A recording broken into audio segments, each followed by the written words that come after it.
أهلا بيكم في قناة مصر أرض الحضارة. الإنسان يخاف من الزمن، والزمن يخاف من الأهرامات، لما بها من أسرار لم تكتشف بعد.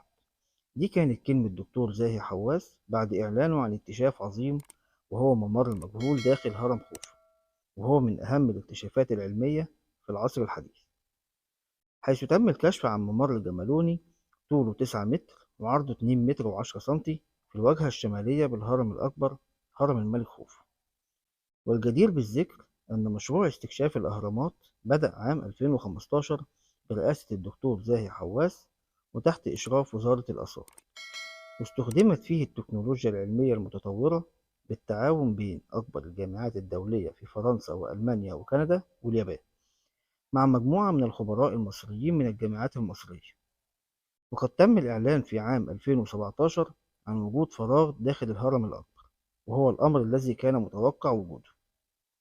وسيتم الاستمرار في العمل داخل الهرم للكشف عما سيؤدي إليه ذلك الممر، حيث يعتقد أن هذا الممر ربما يؤدي إلى غرفة الدفن الحقيقية للملك خوفو.